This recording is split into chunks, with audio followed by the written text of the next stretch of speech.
आज हम पढ़ने वाले हैं वर्ण वर्ण विचार। आपको पता है कि जो हम बोलते हैं, है ना, भाषा का उच्चारण ध्वनियों द्वारा होता है और हर एक उच्चारण होने वाली ध्वनि के लिए विशेष चिन्ह, कुछ निश्चित चिन्ह होते हैं और इन्हीं निश्चित चिन्हों को, विशेष चिन्हों को वर्ण कहा जाता है। या इसको समझने के लिए हम यूं कह सकते हैं कि भाई वर्ण जो है भाषा की सबसे छोटी इकाई है, सबसे छोटी इकाई है और इसके हम और छोटे टुकड़े नहीं कर सकते। वर्ण भाषा की सबसे छोटी ध्वनि है जिसके हम और टुकड़े नहीं कर सकते। आइए देखिए, समझते हैं इसे। हमने इसे लिखा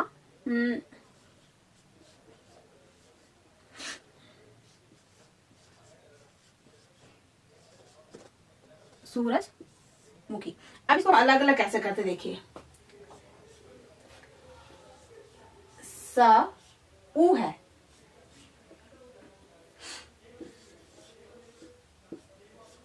र,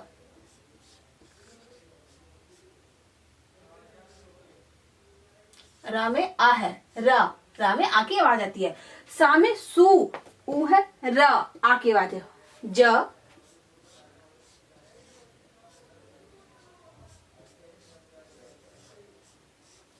मुखी,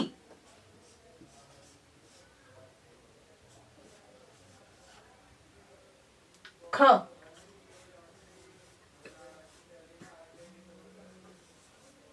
ई बड़ाई।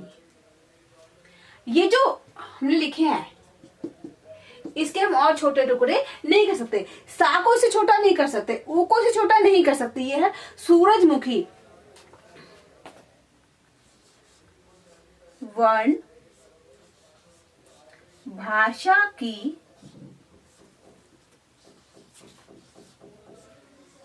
वह सबसे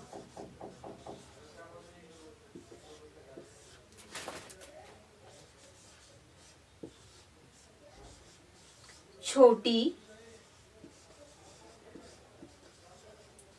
इकाई है जिसके और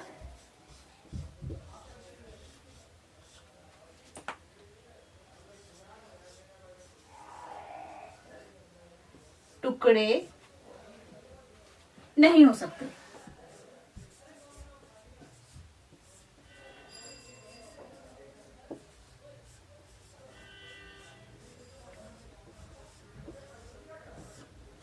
अब आप समझ गए हैं कि वर्ण क्या है। वर्ण भाषा की सबसे छोटी इकाई है, बिल्कुल लास्ट से और छोटा हम कर ही नहीं सकते। जैसे कि आपको एग्जांपल देके समझाया, सूरजमुखी। हमने सूरजमुखी को बिल्कुल इसके वर्ण को सबको अलग अलग कर दिया है। अब इनके बाद सारे वर्ण अलग अलग नहीं हो सकते। अब इसके बाद है वर्णमाला। इसके बाद हम वर्णमाला के बाद जो है वर्ण के भेदों को पढ़ेंगे। जब आपने वर्ण समझ लिया तो वर्ण के बाद है वर्णमाला।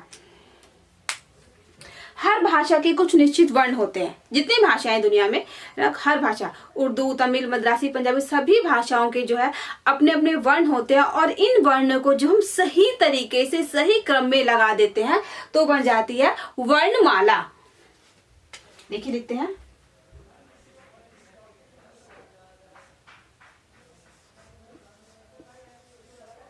प्रत्येक भाषा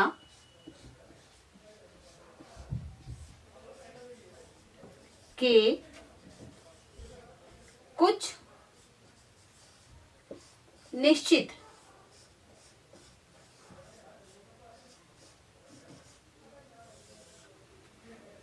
वर्ण होते हैं।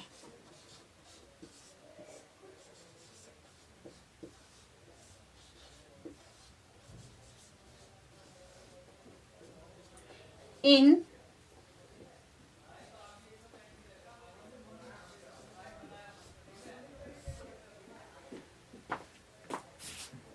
वर्णों को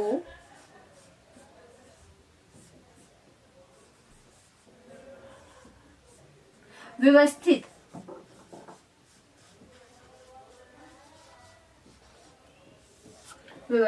क्रम में लगाने पर, व्यवस्थित क्रम में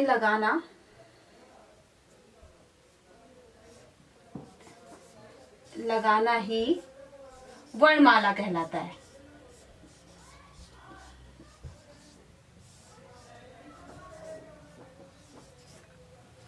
जो निश्चित वर्ण है, निश्चित जो वर्ण है उनको प्रॉपर सही तरीके से लगा देने से जो है वर्णमाला बन जाती है। मान लीजिए भाई अगर वर्ण है उनको हमने आगे पीछे टेढ़ा मेढ़ा कर दिया तो ना तो वो हमें पढ़ के समझ में आएंगे और ना ही देख कर समझ में आएंगे, किसी को भी वो समझ में आएंगे नहीं। जब तक कोई भी चीज प्रॉपर सही तरीके से लाइन वाइज सीरियल वाइज ना हो, वो सब कुछ उधर से रहता है, फैला फैला सा, तो कुछ समझ में बिखरा हुआ है, कुछ समझ में नहीं था होता क्या है। वैसे ही भाषा के वर्ण में जब हम उनको सही तरीके से लगा देते तो हमारे समझना और समझाना दोनों ही आसान हो जाता है, और उसी सही तरीके को, सही क्रम को हम वर्णमाला कहते हैं। वर्णमाला, अब हमने वर्ण समझ लिया, वर्णमाला समझ ली है। अब इसके बाद हम पढ़ने वाले हैं वर्णों के भेद।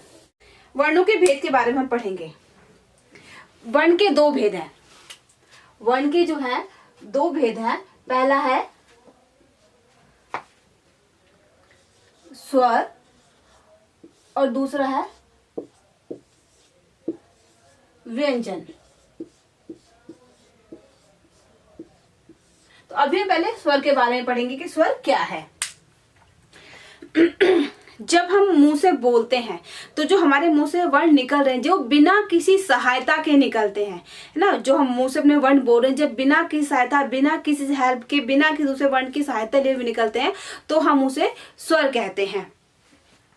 स्वर के भी तीन भेद हैं। इसमें पहला है ह्रस्व स्वर,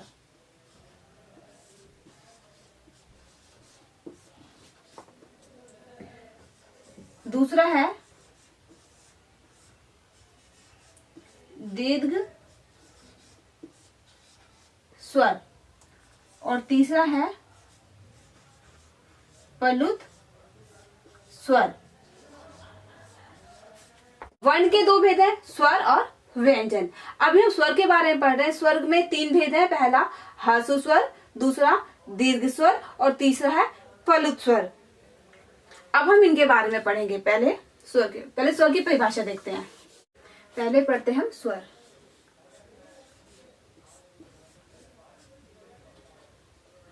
जिन वर्णों के उच्चारण में, जिन वर्णों को बोलते समय जो है वायु मुख से बिना किसी रुकावट के बाहर निकल जाती, बिना रुकती नहीं मुंह में कहीं पर भी, और बोलते समय हमें किसी दूसरे वर्ण की सहायता नहीं लेनी पड़ती है, उसे हम कहते हैं स्वर। इसकी परिभाषा देखिए।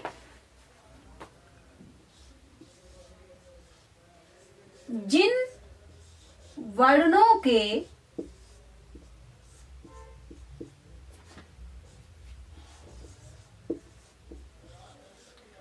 उच्चारण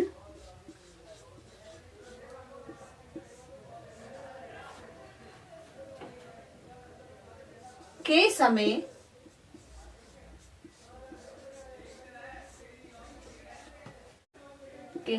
अन्य किसी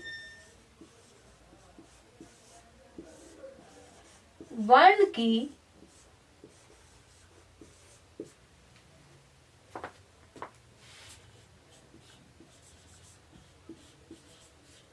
सहायता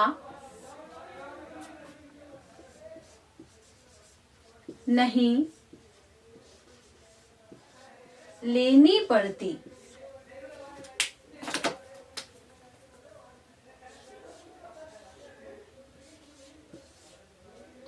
और वायु मुख से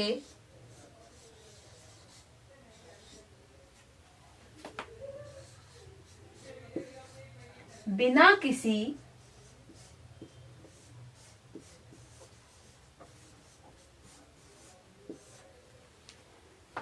रुकावट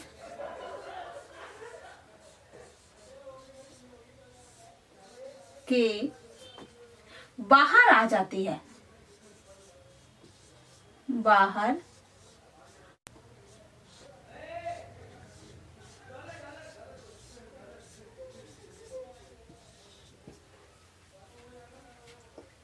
जिन वर्णों के उच्चारण के समय अन्य किसी वर्ण की सहायता नहीं लेनी पड़ती और वायु मुख से बिना किसी रुकावट के बाहर आ जाती है, वे स्वर कहलाते हैं।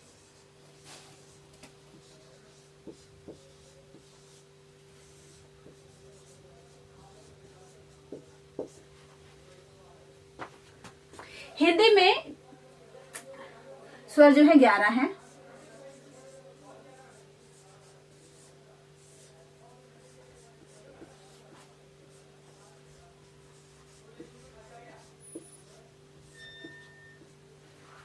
स्वरों की संख्या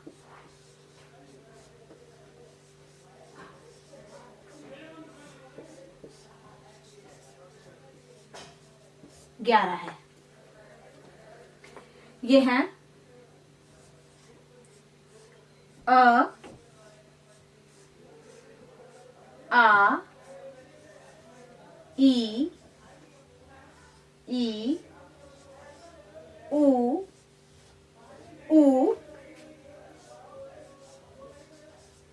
री,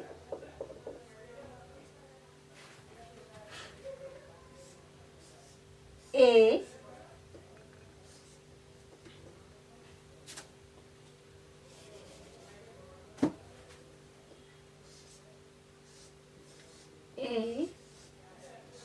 ओ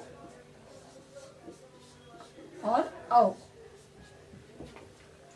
जिन वर्णों के उच्चारण के समय हमें दूसरे वर्णों की सहायता नहीं लेनी पड़ती और वायु मुख से बिना किसी रुकावट के बाहर आ जाती है, वे स्वर कहलाते हैं। हिंदी में स्वरों की संख्या 11 है। ये हैं अ, आ, ई,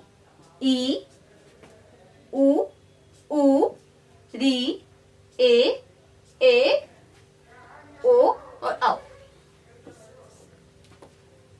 ये तो बात है स्वर की। अब हम पढ़ने वाले हैं स्वर के भेद।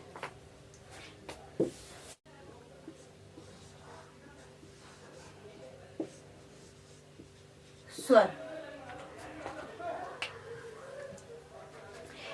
हास्य स्वर वो है कि जिनके उच्चारण में बिल्कुल कम से कम समय लगता है, उसे हम कहते हैं हास्य स्वर।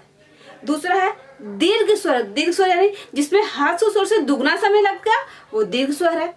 और तीसरा पलु स्वर, जिसमें हास्य स्वर से तिगुना समय लगा, वो है पलु स्वर। बिल्कुल ही समझना आसान है। हास्य स्वर जिसमें बिल्कुल कम से कम समय लगता है बोलने में, उच्चारण में। दीर्घ जिसमें हास्य स्वर से दुगना समय लग गया, और पलु जिसमें हास्य से तिगुना समय लग गया, वो पलु स्वर कहलाता है। अब इनकी परिभाषा देखिए।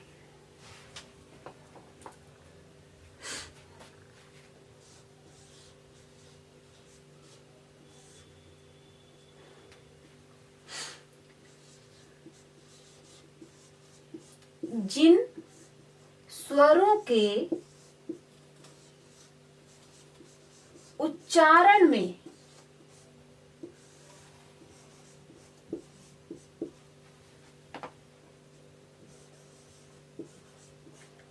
कम से कम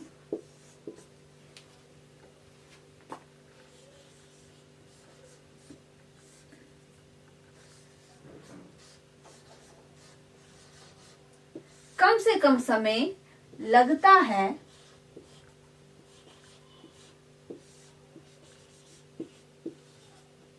वे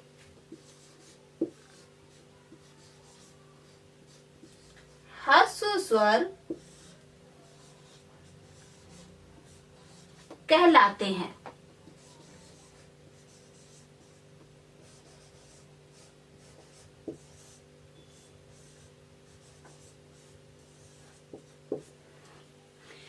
ह्रस्व स्वर जिन स्वरों के उच्चारण में कम से कम समय लग गया, वे ह्रस्व स्वर कहलाते हैं। इनकी संख्या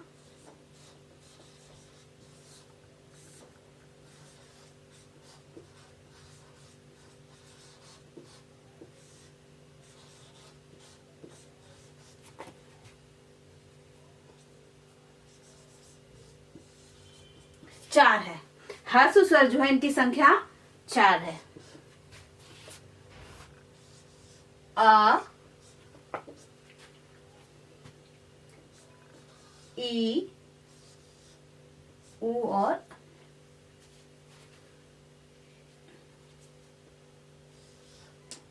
री।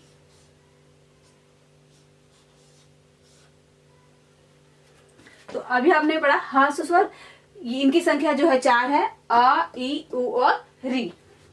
इसके बाद जो दूसरा है वो है दीर्घ स्वर।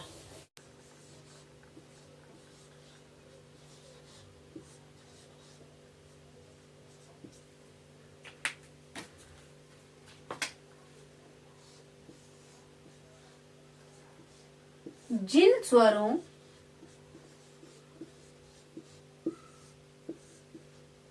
के उच्चारण में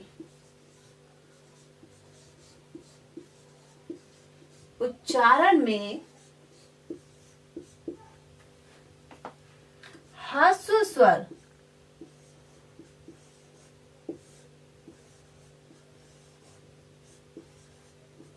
से दुगना समय, सो डबल समय लग गया,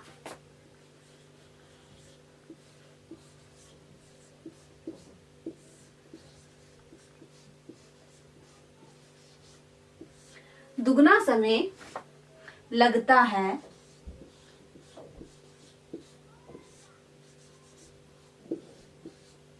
वे जिन स्वरों के उच्चारण में ह्रस्व स्वर से दुगना समय लगता है वे दीर्घ स्वर कहलाते हैं।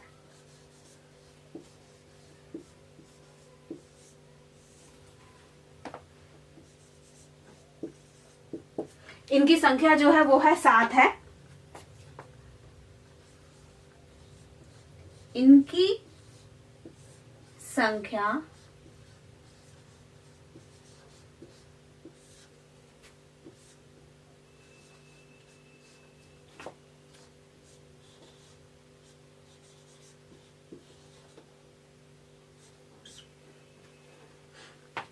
दीर्घ स्वर, जिन स्वरों के उच्चारण में ह्रस्व स्वर से दुगना समय लगा वो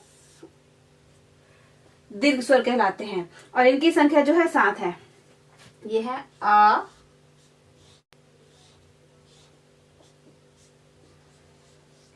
ई, आ, ई, उ, ए, आ, ई, उ, ए, ओ, ओ। कौन छूट गया भाई? आ, ई, ओ। यहाँ पर एक ये भी छूट गया, ए। अब हो गए 7। 1, 2, 3, 4, 5, 6 और 7। ये है आपके दीर्घ स्वर। आ, ई, औ, उ, ए, ओ और औ। अब हम इसके बाद पढ़ने वाले हैं पलुत स्वर। पलुत स्वर यानी वे स्वर जिनके उच्चारण में ह्रस्व स्वर से तिगुना समय लग गया, ट्रिपल टाइम लग गया, वो होते हैं पलुत स्वर। बिल्कुल आसान है समझने में।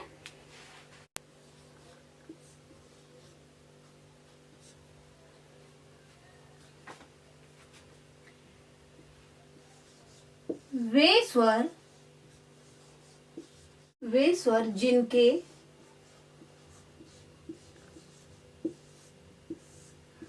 उच्चारण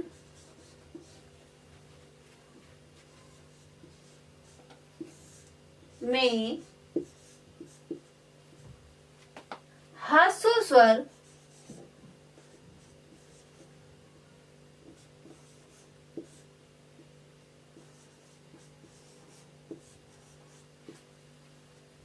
से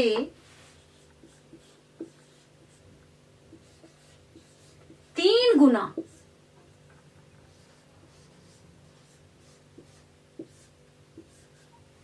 समय लगता है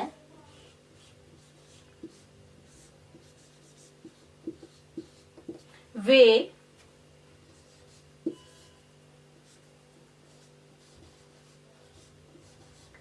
पनुत स्वर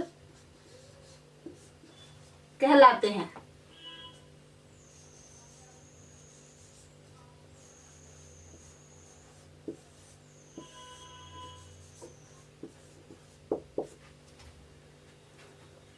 तीन गुना समय लग गया तो पलु स्वर, दुगना समय लगे तो दीर्घ, और कम से कम लगा तो ह्रस्व स्वर। जैसे ओम,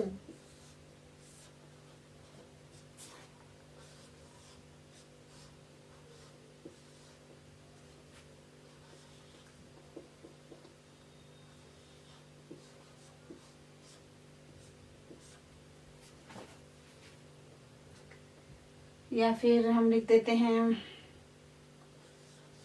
राम।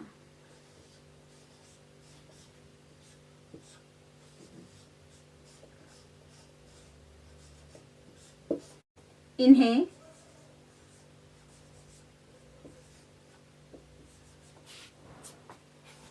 लिखते समय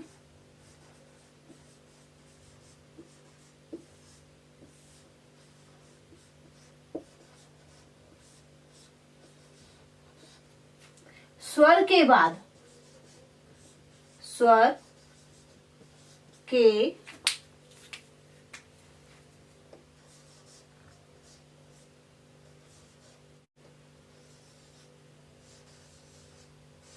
का चिन्ह लगाया जाता है।